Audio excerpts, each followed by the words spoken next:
Top secret पर आप सभी दर्शकों का एक बार फिर से स्वागत है और आज हम चर्चा करेंगे, ये जानने की कोशिश करेंगे कि आखिर जेपी नड्डा जिनका कार्यकाल 2023 में समाप्त हो गया था, फिर लोकसभा चुनाव तक उनको एक्सटेंशन दिया गया।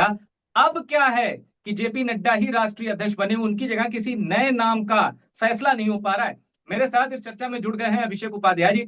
उनसे हम जानेंगे कि आखिर बीजेपी का अगला राष्ट्रीय अध्यक्ष कौन होगा और कब तक वो नाम फाइनल हो जाएगा। क्या किसी भी वक्त वो खबर आ सकती है कि ये फला नाम है बीजेपी का अगला राष्ट्रीय अध्यक्ष। अभिषेक जी, स्वागत है आपका। मेरा पहला सवाल आपसे यही, सबसे पहले ये बताएं, हम नामों पर भी बात करेंगे जो संभावित नाम है, लेकिन सबसे पहले मैं ये जानना चाहता हूं आखिर देरी हो क्यों रही है, आरएसएस या बीजेपी, किसकी वजह से देरी हो रही है।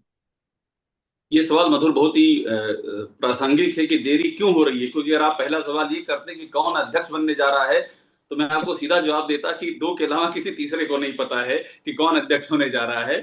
लेकिन देरी क्यों हो रही है, ये वाकई बड़ा मुद्दा है। देरी क्यों हो रही है, और यही जो है, ये जो आपने पूछा है देरी क्यों हो रही है, अगर महाभारत की आज लड़ाई चल रही होती तो यक्ष युधिष्ठिर संवाद में मैं कहता यही यक्ष प्रश्न है कि देरी क्यों हो रही है। देरी इसलिए हो रही ये मधुर, हमारी जानकारी ये कि बीजेपी का कायाकल्प होना है। कायाकल्प आप समझ रहे हैं ना, यानी कि बीजेपी के भीतर बहुत बड़े बदलाव की सुगबुगाहट है। बड़े बदलाव की संभावना ये है कि कई राज्यों में बीजेपी का चेहरा बदल सकता है। जब मैं चेहरा बदलने की बात कर रहा हूं तो सिर्फ इसका मतलब ये नहीं कि सीएम बदल जाएगा। सीएम बदलना तो एक चीज है, और भी बहुत कुछ है। वहां का जो संगठन है, जो प्रभारी हैं, जो प्रदेश नेतृत्व है, सरकार के भीतर लोग हैं, बहुत सारी चीजें बदलेंगी। और मैं आपको एक और बात बताऊं कि नैरेटिव भी बदलने की कोशिश होगी। ये जो नैरेटिव एक बहुत पुराना, आप सोचिए इस सरकार को 11 साल हो गए हैं। 11 साल के बाद जो जो 2014 से हम देख रहे हैं बीजेपी पीएम मोदी और अमित शाह की अगुवाई में लगातार नए नए एक्सपेरिमेंट करती है, पुराने मुद्दे छोड़ती है, नए मुद्दे पकड़ती है, जो बासीपन को हटा करके ताजेपन की फुहार हो, इसलिए भी चीज होती है। और हम जब बात करते हैं मधुर, तो हम यूपी पर जरूर बात करते हैं। तो मैं आपको बता दूं, यूपी भी एक बड़ी वजह है। ये जो राष्ट्रीय अध्यक्ष की कशमकश है उसमें यूपी भी फिगर कर रहा है। और आपने जो आरएसएस का नाम लिया वो तो क्लाइमेक्स है, क्योंकि आरएसएस और बीजेपी को ऑन बोर्ड आना है। लेकिन मैं आपको एक जानकारी दे दूं, वे ऑन बोर्ड आ चुके हैं। ये मैं आपको पक्की खबर बता रहा हूं मधुर। बीजेपी और आरएसएस के भीतर किसी तरह का कोई भी आपस का अलगाव, अंतर्विरोध कुछ भी नहीं है।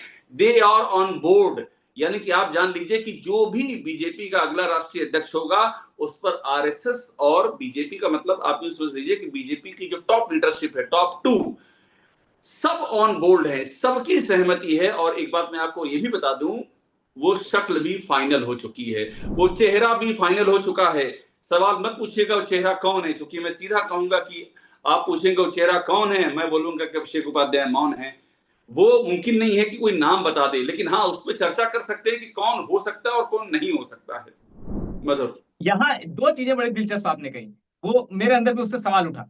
पहली ये कि आपने कहा कि बीजेपी ने तय कर लिया है कि कायाकल्प होगा, तो बस क्या ये कायाकल्प, इसके पीछे 4 जून का साइड इफेक्ट है या बीजेपी ने पहले ही सोचा था कि नहीं नहीं इस बार हम कायाकल्प करेंगे।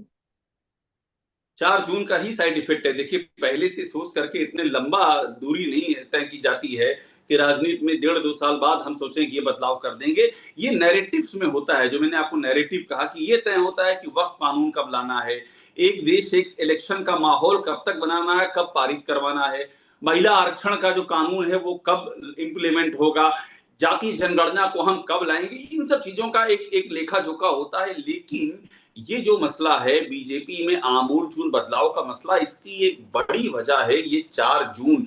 4 जून देखिए, बीजेपी में जिसे कहते हैं, हम लोग इतिहास में पढ़ते हैं, नव जागरण काल, पुनर्जागरण काल, बीजेपी में माना गया है कि ये उनके लिए एक वार्निंग थी, एक ट्रिगर था। यहां से उनको समझना है कि हम कहां पर चूक रहे थे, और खास तौर पर सबसे अधिक उनको नुकसान कहां हुआ है, यूपी में हुआ है, यूपी। महाराष्ट्र में हुआ है। उन्होंने महाराष्ट्र में कवर कर लिया, बहुत ही थंपिंग मेजॉरिटी से सरकार आ गई। लेकिन यूपी में हालात बहुत ही ज्यादा नाजुक हैं। यूपी में स्थिति ये है मधुर कि 2017 के बाद 2022 में और पार्टी नीचे जाती है, 2024 के चुनाव में एकदम नीचे चली जाती है। तो वहां पर, और जो अभी जो चुनाव में जो जीत मिली है 10 में 9, वो आप भी जानते हैं और हम भी जानते हैं वो कितनी विवादों से घिरी हुई जीत है। और ये भी आप जानते हैं कि उपचुनाव जो होता है वो सत्ता का चुनाव होता है। जब समाजवादी पार्टी की सरकार थी तो उपचुनाव लगातार वो जीतते थे, बीएसपी की सरकार थी उपचुनाव वो जीतते थे। तो उपचुनाव की जीत से बीजेपी को ही पता है कि ये जो है एक माहौल बनाने के लिए, मीडिया में बाइट देने के लिए कि हम जीत गए हैं, लेकिन उनको मालूम है कि घुन लग चुका है। 2-4 जून के नतीजे ने बता दिया है और इसी घुन का इलाज करना है मधुर, गेहूं को ताजा रखना है और इसीलिए अब वो कवायद शुरू होगी राष्ट्रीय नेतृत्व को डिसाइड करने के साथ ही।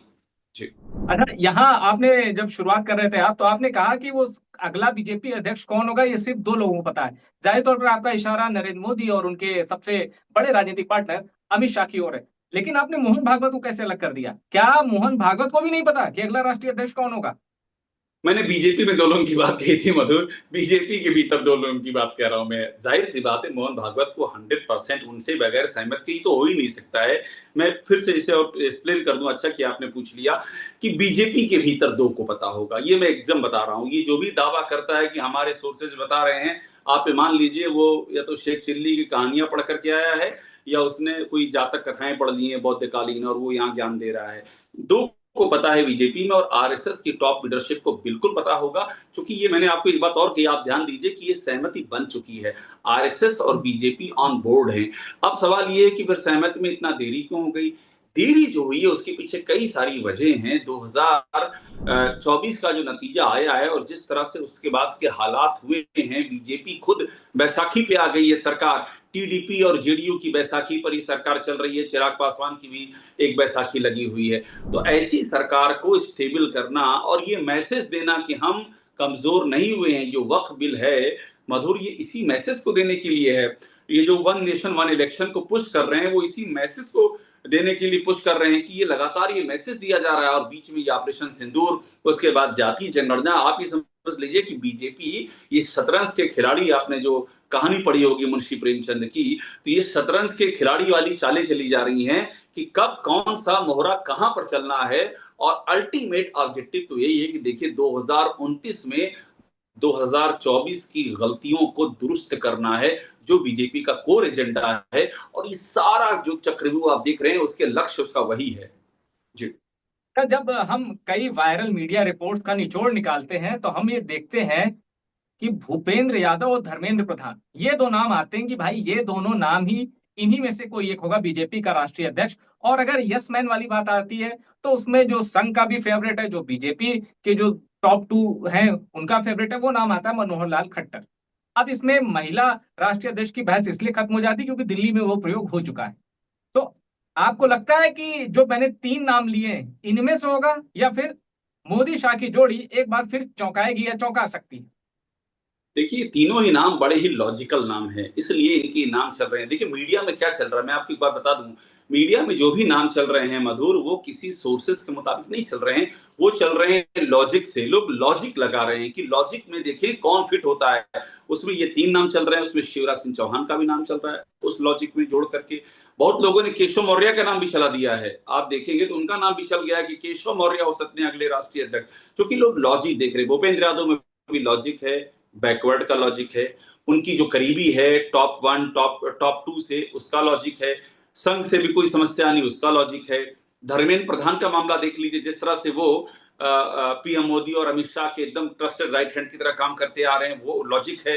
धर्मेंद्र प्रधान इसके पहले यूपी जैसे राज्य की जिम्मेदारी संभाल चुके हैं, वो लॉजिक है। संगठन के मामले माने जाता है कि जहां उनको लगाया जाता है उनका ट्रैक रिकॉर्ड देखिए, जहां जहां बीजेपी कमजोर पड़ी है रही है अतीत में, धर्मेंद्र प्रधान को लगाया गया, वहां बीजेपी का स्ट्राइक रेट बहुत बेहतर हुआ है, बीजेपी जीती, ये उनका स्ट्राइक रेट है। मनोहर लाल खट्टर देखिए, मनोहर लाल खट्टर की खूबी ये है मधुर, जब से 2024 में सरकार आई है, मनोहर लाल खट्टर हरियाणा छोड़ करके दिल्ली आए हैं और यहां पर वो केंद्रीय मंत्री बने हैं। तब से स्थिति ये हो गई है कि जहां भी महत्वपूर्ण डेवलपमेंट हो रहा है मनोहर लाल खट्टर को भेजा जा रहा है। महाराष्ट्र में जब चीजें फंसी हुई थी, आपको याद होगा, मनोहर लाल खट्टर का वहां इंटरवेंशन हुआ है, मनोहर लाल खट्टर का इंटरवेंशन यूपी में हुआ है। मनोहर लाल खट्टर ऐसी तमाम जगहों पर जा रहे हैं जहां पर लग रहा है कि हाँ चीजें ट्रिकी हैं। इसकी सीधी सी वजह है आरएसएस, आप जानते हैं उनका आरएसएस का बैकग्राउंड है, प्रधानमंत्री मोदी के एक तरह से सहयात्री रहे हैं, अमित शाह से उनके बहुत ही अच्छे रिश्ते हैं, तो ये सारे लॉजिक हैं। और शिवराज सिंह चौहान भी इसी लॉजिक में आ जाते हैं, बैकवर्ड चेहरा है, 4 बार के सीएम हैं, बहुत ही समन्वयवादी चेहरा है उनका, आरएसएस से भी बड़े अच्छे लिंक है। तो मैं आपको फिर वही कह रहा हूं, ये 4 के 4 नाम जो आपने ले लिए, और केशव मौर्य को भी बढ़ा दिया गया इसमें। वो भाई बैकवर्ड चेहरा है, यूपी का चेहरा है, बहुत लोग कह रहे हैं योगी को टाइट कर देंगे, केशव मौर्य आ जाएंगे। तो ये सारे के सारे लॉजिक हैं। और आपने जो कहा कि चौंका देंगे क्या मोदी, 100% ये हो सकता है। देखिए बीजेपी में अक्सर ये होता है, वो नाम उछलते हैं। मैं तो राजस्थान में था जब भजन लाल शर्मा का नाम उछला था, उसके पहले लोगों ने ऐसे घोड़े दौड़ाए कि लग रहा था वो घोड़े दिल्ली से चलेंगे और सिंधु नदी पार करते हुए निकल जाएंगे, कहीं और निकल जाएंगे, ऐसा लग रहा था। लेकिन हुआ क्या, भजन लाल शर्मा का नाम आ गया वहां पर। तो इसलिए इसलिए ये भी हो सकता है, चौंकाने वाला भी हो सकता है, इसमें दो राय नहीं है जी। अच्छा, जैसे अभी आपने बीजेपी के राष्ट्रीय अध्यक्ष के लिए कहा कि मोदी, शाह और RSS they are on board. अब आते हैं जरा यूपी का बीजेपी अध्यक्ष, उस संदर्भ में भी क्या आप यही कहेंगे कि दे आर ऑन बोर्ड? मतलब मेरा सवाल सीधा यह है कि जो यूपी का बीजेपी अध्यक्ष बनेगा, क्या वो योगी आदित्यनाथ की मर्जी का होगा, या फिर सीधा दिल्ली से नाम आएगा कि यही हैं अब ये बीजेपी के यूपी अध्यक्ष होंगे? देखिए एक बात मैं आपको बता दूं, ये प्रदेश अध्यक्ष किसी भी राज्य की बात हो मधुर, वहां पर आमतौर पर ये देखा जाता है कि प्रदेश अध्यक्ष का जो इक्वेशन है वो पार्टी नेतृत्व के साथ कैसा है, यानी कि जो सरकार है, सरकार मतलब सरकार के नेतृत्व के साथ कैसा है, ये हमेशा देखा जाता है। अब यहाँ पर एक बात आती है, बाकी जो राज्य है उनसे यूपी की स्थिति अलग है। बाकी राज्यों में क्या है कि वहां पर ऐसा कहीं नहीं कहा जाता कि भोपाल अलग सेंटर है, दिल्ली अलग सेंटर है। कहीं सुना आपने, कहीं सुना कि जयपुर अलग सेंटर है, दिल्ली अलग सेंटर है? कभी आपने सुना? नहीं सुना आपने। दिल्ली की सरकार में कोई अलग सेंटर है और केंद्र में कोई अलग सेंटर है। मैं बीजेपी शासित राज्यों की बात कर रहा हूं, ऐसा आपको नहीं सुनाई पड़ेगा। महाराष्ट्र में कोई अलग सेंटर है, मुंबई में और दिल्ली में अलग सेंटर, कि यूपी में ये सुनने को मिलता है कि लखनऊ में अलग सेंटर, दिल्ली में अलग सेंटर है। योगी आदित्यनाथ अपने हर दूसरे फैसले से इस धारणा को और मजबूत करते हैं, वो भी अपनी आंखें दिखाते हैं, अपनी पसंद के फैसले करते हैं। दिल्ली की बहुत सारी बातें ऐसी होती हैं जो नहीं मानते हैं, वो बातें भी सामने आती हैं। अपना ही पार्टी नेतृत्व, जो प्रदेश का नेतृत्व है, वो अपनी असहमतियों का इजहार करता है। उनके अपने डिप्टी सीएम कहते हैं कि संगठन सरकार से बड़ा है। तो यूपी में हालात ट्रिकी हैं। यूपी में देखिए ऐसा ही उनको नेतृत्व चाहिए होगा जो योगी आदित्यनाथ के पैरेलल अपना पावर सेंटर खड़ा कर सके। ये जरूरी इसलिए है क्योंकि यहाँ पर कार्यकर्ताओं में बीजेपी का जो संगठन है उसके अंदर ये फीलिंग है कि सरकार तो उनकी सुनती नहीं है, तो कोई तो उनकी सुने, कोई तो ताकतवर आदमी हो जो उस बात को आगे ले जाए। इसके पहले कौन था? स्वतंत्र देव सिंह बीजेपी के प्रदेश अध्यक्ष थे। उनको जब लाया गया था तो यही सोचा गया था पिछड़े समाज के नेता हैं, उनका एक एक एक आयरन हैंड होगा। लेकिन उन्होंने जिस तरह से उनके बारे में कहा गया, वो तो ऐसा समर्पण कर दिए, ये उनके बारे में चर्चाएं रही कि ऐसा लगता था कि जैसे प्रदेश अध्यक्ष का दफ्तर जो है वो 5KD से ही चलता था, यानी कि मुख्यमंत्री आवास से ही चलता था। एकदम वो हमकदम हो गए मुख्यमंत्री के। भूपेंद्र सिंह चौधरी जब से आए तब से उन्होंने एक रेखा खींची है, तब से उन्होंने एक अलग स्टैंड लिया और हर मुद्दे पर संगठन के साथ। आपको याद है लखीमपुर खीरी में जब योगेश शर्मा विधायक को थप्पड़ मार दिया था, वहां पर एक बार के अध्यक्ष ने, और उस मामले में एफआईआर, याद होगा आपको, एफआईआर नहीं दर्ज हो रही थी, और उस मामले में भूपेश सिंह चौधरी ने स्टैंड लिया। उन्होंने सीधे उन अध्यक्ष जो थप्पड़ मारा पार्टी से निकाल के बाहर कर दिया, निकाल के बाहर किया। उसके बाद सरकार मजबूर हुई, पुलिस मजबूर हुई एफआईआर करने के लिए। तो भूपेश सिंह चौधरी का जो रुख रहा है, कमोबेश ऐसा ही रुख चाहिए नेतृत्व को। लेकिन यहाँ एक कैच है, योगी आदित्यनाथ कितने दिन चलेंगे ये भी एक बड़ा मुद्दा है। अगर योगी आदित्यनाथ को रिप्लेस कर देते हैं, कोई दूसरा मुख्यमंत्री आ जाता है, तो ये मुद्दा खत्म हो जाएगा। फिर जैसे मध्य प्रदेश है, जैसे महाराष्ट्र है, जैसे हरियाणा है, जैसे राजस्थान है, वैसा ही यूपी हो जाएगा। अभी मामला ट्रिकी है। अगर योगी रहेंगे तो अध्यक्ष वैसा ही आएगा, वही आएगा जो एक पैरेलल पावर सेंटर हो और योगी को वो एकदम सामने से जिन मुद्दों पर जरूरत हो कन्फ्रंट कर सके। फिर ऐसा प्रदेश अध्यक्ष आएगा। मधुर, अच्छा ठीक है, मैं नाम नहीं पूछूंगा क्योंकि आपने बताया नाम वो दो हैं। वो यूपी का भी प्रदेश अध्यक्ष बीजेपी का कौन होगा, यूपी बीजेपी अध्यक्ष कौन होगा, ये भी अमित शाह मोदी को पता है, ये भी बात लगभग लगभग तय है और यही होना ही है। लेकिन बस मुझे आप ये बता दीजिए कि बीजेपी का जो यूपी अध्यक्ष होगा वो सवर्ण होगा, पिछड़ा होगा या दलित, किसकी संभावना ज्यादा है? मैं नाम नहीं देखिए, पूछूंगा बस। हाँ, मैं ये बहुत माकूल सवाल है। जो सिचुएशन बताती है, स्थितियां बताती हैं, वो ये बताती है कि सवर्ण मुश्किल है। योगी आदित्यनाथ के होते तो और भी मुश्किल है। कैसे हो जाएगा कि आप बना देंगे ठाकुर को मुख्यमंत्री और दूसरे ब्राह्मण या किसी और को बना देंगे आप प्रदेश अध्यक्ष? ये हो सकता है क्या? बीजेपी ऐसा जोखिम ले सकती है, वो भी तब जबकि अखिलेश यादव लगातार पीडीए के मामले को आगे बढ़ाते जा रहे हैं, उनका जो पीडीए है वो लगातार उसी मुद्दे को और गहराते जा रहे हैं, तो ये तो ब्लंडर होगा, बीजेपी कभी नहीं करेगी। अब सवाल आया कि वो दलित होगा या वो ओबीसी होगा, ये एक बड़ा सवाल है। मुझे ऐसा लगता है कि बीजेपी के लिए ओबीसी इस समय एक चुनौती है। ओबीसी का एक बड़ा हिस्सा कटा है बीजेपी से, खास तौर पे वो जो हम लोग पहले भी चर्चा कर चुके हैं, नॉन यादव का, जो गैर यादव हैं, कुर्मी हैं, कुशवाहा हैं, शाक्य हैं, सैनी हैं, राजभर हैं, निषाद हैं, ये कटे हैं बीजेपी के खेमे से और अखिलेश यादव के खेमे में गए हैं। तो बीजेपी चाहेगी 2017 वाला एक्सपेरिमेंट किया जाए। 2017 में केशव मौर्य को प्रदेश अध्यक्ष बनाया था और बीजेपी ने एक नया अभियान शुरू किया था कि नॉन यादव को जोड़ो जम करके, और नतीजा ये हुआ था कि बीजेपी की जो सीटें थी प्रचंड बहुमत 325 एनडीए की सीटें आ गई थी। तो बीजेपी, मुझे लगता है कि ज्यादा उनका फोकस होगा कि वो ओबीसी पर जाए। लेकिन हाँ, अगर योगी को बदल देते हैं, यहाँ एक और पेच है, अगर योगी के जहां किसी ओबीसी को ले आते हैं तो आप ये मान लीजिए कि वहां पर दो ऑप्शन होंगे। पहला ऑप्शन होगा दलित फेस आ सकता है, दूसरा ऑप्शन एक ब्राह्मण फेस भी हो सकता है। ये दो की ज्यादा संभावनाएं दिख रही उस सूरत में। चलिए, बहुत बहुत धन्यवाद इस चर्चा में जुड़ने का। और दर्शकों, कमेंट करके बताइएगा कि कौन, दो दो नाम आप बताइए कमेंट करके, टॉप सीक्रेट के दर्शकों, दो नाम आप कमेंट करके बताइएगा कि कौन हो सकता है बीजेपी का राष्ट्रीय अध्यक्ष और कौन हो सकता है बीजेपी का यूपी अध्यक्ष। आपकी जो भी राय, जो भी आपको लगता है, अपनी राय हमें कमेंट करके बताइए। टॉप सीक्रेट की इस रिपोर्ट को शेयर करिएगा और टॉप सीक्रेट को सब्सक्राइब कर लीजिए।